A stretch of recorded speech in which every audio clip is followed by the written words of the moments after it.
I love my coffee. Hey, what's up, creepers and geekers? Chris, the Atari Creep. How's everyone doing today? About a day and a half, maybe 2 full days behind the 8 ball on this. For that, I apologize, but we do have an update on the RetroN 77 coming out by Hyperkin. For those of you who don't know, it's basically an HD Atari 2600 that Hyperkin is making, hopefully, to put in our hands to play our very old school games on a very modern television. So guys, first and foremost, this is a thread post. I'm going to assume on the Atari Age forums that I do not frequent. But I do frequent Atari.io. Okay, those cats over there. It's a smaller community, but equally as beneficial, and they're a bunch of great cats. So in that, I have to thank Max Lombardi for even bringing this to my attention. He's the one who posted over at Atari.io, and now I'm bringing it to you. So I will put a link to his channel. He's got a great channel down below, and go ahead and check him out. Really good guy. So basically, a gentleman within the development team, his name is Andrew Steele. Dr. Andrew Steele, by the way. Show some fucking respect. Posted this thread on the 7th. Again, I'm about 2 days behind. But let's go over it. There's a lot to go over. And it's somewhat exciting. So I have it both here on the screen. So if I'm looking over, my apologies. If I'm looking down, I'm not staring at your tits. I got it in hand as well. So it starts off with him saying, "Hi, everybody." Well, hi. Hi, Andrew. Hi, Doc. First of all, our apologies for the delay and silence on our part, which has been a thing. It's been a long wait, and we truly appreciate your support, as well as the suggestions and ideas. And that's why I don't mind waiting for something. If they're going to listen to the community that this is aimed after, I'm all for it. The final hardware has been finally approved and submitted for mass production. So it's not going to be a long wait from now on. That is awesome news. Now, I don't know how that works in the industry. Let's adjust this a little. I don't know how long it takes for tooling and all of that stuff. I don't know. So it could, as far as we know, be being manufactured right now as we speak over in China. They could be pumping out the shells and putting the boards together. I don't know. Or they're just starting to set up shop. So what not a long time to them versus to me is subjective. But either way, that's good news. It's finally, the final product is approved, and they're moving forward with actually physically producing the units. We hope for the RetroN 77 to be a good product. I fucking hope so. Now it's time to answer your questions and to say clearly what it is, but more importantly, I add that part, what it is not. Well, I can tell you right now it's not a loaf of bread. It's definitely not a pizza, and it's not a steak bomb sub like the one I had last night. Well, let's find out what it actually is.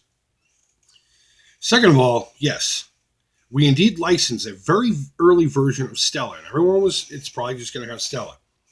But as many people on here, in this thread mentioned, reinventing the wheel would simply be pointless. Same as reaching out to every single contributor. That is why the R77, RetroN 79, is going to be released as an open source system with its source codes available for the community. Certainly, it comes with a stable and full functioning core that you won't need to tinker with. But if tinkering is your game, we do encourage you to do so. It comes with a nice yet simple GUI. I don't know what GUI stands for, but I'm going to assume the I in there means image. I'm not that much of a tech guy, okay? We've gone over this a number of times. So it is going to be open source. So that is amazing. They're not talking any spoilers in here about it having any 7800 support. But if it's open source, I don't know how it would work as far as what hardware they're putting in there. It's probably just going to be a simple, tiny little board with whatever. But maybe someone could get in there and make it able to play that. I don't know how that works. I'm hoping that that is the case. But regardless, let's move on. We heard your thoughts on the amount of money that this thing should cost. And of course, we understand that it can't be too much. We aim for the system to be affordable. And while I cannot tell you the MSRP just yet, It will soon be officially announced. They put in little dealios. We are being realistic and community friendly. We know how much the Harmony cartridge alone costs, and we are hoping that the system to not be too far from that. Also, we expect pre-orders to open soon. I like hearing all that, okay? I was at first upset about the Harmony cart lack of compatibility. We're going to get to why I'm pseudo okay with that from this point further. But that's pretty cool. They can't throw out the price, but they're saying it's going to be roughly around the Harmony cart. Last time I checked, I believe a Harmony cart was about $65. Now, to me, that might be a little much for something like this, but I would be willing to spend it just to support it. I want it anyway. I want it in front of my HD TV in the living room. Be a lot less of a pain in the ass to play than my actual Atari 2600. So, open source so far. That's pretty cool. I don't know any of that coding crap, but I'm certainly sure that all my buddies over here on Atari.io do. And the MSRP is going to be right around the Harmony cart price. So we're looking at about $60 maybe. I was hoping it'd be more in the 40 range, but I digress. Okay.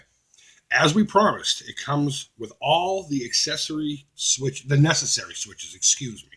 I'm not the greatest reader either. So if you want to toggle difficulties for both game players, like game mode, color, black and white, picture, screen aspect ratio, quick save, quick load of your game, all that is readily available. There is also a glitch switch that was just added for fun. You can change its purpose if you're familiar with coding. That's pretty cool. I dig those little nuances. Just something that, the system will ship with our new joystick controller, which those of you who came to E3 last year had liked a lot. And I did speak to someone I know personally in Arizona who messaged me and said, hey, I got to play with it. The control is awesome. So, and it's your standard Atari 2600 style controller. So, now I got to find my place. There'll be an interesting extra feature for left-handed people or the right-handed people that want a challenge. I like that. I like how they added that in. That's nice marketing. Another fire button, which we've already seen. We've seen that in a picture. It's going to be ambidextrous as far as the button is concerned. And I do know a few left-handed players from back in the day when I was a kid. And that was always kind of a challenge for them. It was a pain in the ass. Though they adapted to it. You adapt and overcome. Or you fail and die. They were able to adapt to it. But I can see where their frustration lies. And I'm glad that they're addressing that. Though I think the controller looks goofy with the two buttons. Regardless, I don't care. That's cool. Again, the little touches, the little nuances, okay? Certainly, other standard joysticks will work. Also supported, as well as the Genesis and Mega Drive gamepads. Basically anything you've already been using to play Atari games. I personally like to use my Genesis pad for most Atari games, unless it's a game that needs quick left, right, up, and down, such as Pac-Man, maze games, So that's cool. Standalone paddle controllers are also supported, so that's good. That was going to be one of the second things I tested on the thing, on top of whether it fires up. On top of that, we have another interesting controller that we expect to release at the same time as well. On the top of that, we have another... I just jumped. Sorry about that. We expect shortly. It's a combo gamepad with a little paddle built into it. That's awesome. If it's anything like the Sears Telegames Super Arcade or whatever it was, that 2600 that looked very fancy, and they had that really neat controller with both the little joystick that works awesome, by the way, and the little paddle, that would be great. And I'm glad they're doing that because though you'll be spending a little extra money for it, for those of you who don't, the paddles, they get glitchy after a while. Dirt and dust gets inside. All it is basically like a volume pot, a resistor, a variable resistor. Or as we used to call them, something stats back in the day. I can't remember. But long story short, it's basically the same thing that's in a volume control for something. And they do get glitchy. And there's a specific one you kind of have to get for the paddles. If you're not really into that kind of repair, they got you covered. Whether you just want that or you want to get it with the system. So that's awesome. I like that they're doing that. Combo battle. We went through a lot of prototypes, including a few suggestions in this thread, probably meaning Atari Age. I decided to go with this option. It has a toggle switch to enable left-handed mode as well. Again, love for their left hand. Okay, certainly there are many obscure controllers out there, but the system will not support other types of peripherals out of the box. There weren't really that many peripherals for the Atari 2600. I'm assuming the supercharger they're talking about, stuff like that. As long as it plays games, I'm happy. Let's see. Blah, blah, blah, blah, blah. Again, the system takes standard cartridges. All those we tested at E3, blah, blah, blah.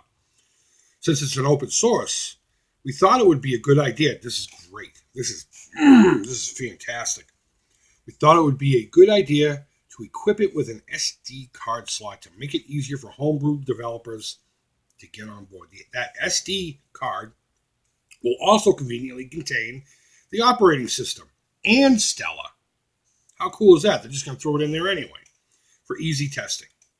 We decided to drop Harmony support in favor of the SD card because supporting it requires some higher-end hardware, and we believe its homebrew functionality is basically replicated with the SD card slot. So I don't know why they're saying basically, because it seems like it really is, depending on how the SD card slot operates and functions and all that crap. But now that there's that, I'm okay with the lack of Harmony support. I don't have a Harmony card anyway. I was thinking about picking one up. Then I found out this thing didn't have that. And I was just going to make that like an all-in-one package, just stuff it somewhere in the TV center. But, yeah, the SD slot, that's great. And it's going to have a card in there already with the image of the operating system. And you're going to be able to put bin files on it. It says it later on. It didn't say it directly. It's talking about homebrew support. Because they can't outright just sit there and say you can put your bin files on it. Because that would be, you know what I mean? Technically, that's illegal, but whatever. If you're a developer and you want your game to be included with the system, of course, with proper credit given to you or your studio, and the EULA file, whatever the hell that is. That's far beyond what I know. Please reach out to us. So basically, if you have a game and it's your own, they'll put it on the system for you. How cool is that? I mean, these guys are doing this right. It also supports hot swapping cartridges. Basically, you don't have to turn it on. You pull a cartridge out, put a cartridge in, and it loads up. And let's see. It also says save files are good for keeping high scores or getting to see just how crazy some games like Missile Command get past 7-digit scores. That's pretty cool. I hope that doesn't encourage people to falsify high scores, but whatever. That's still a fun feature. So basically, we wanted this system to be a convenient way to play games off cartridge with common controllers on an HD TV. It's homebrew and community friendly. It's not the ultimate all-in-one answer to just any request, yet it's a good way to put your game collection into some good use and to preserve the legacy by introducing our kids to what we used to play back in the day.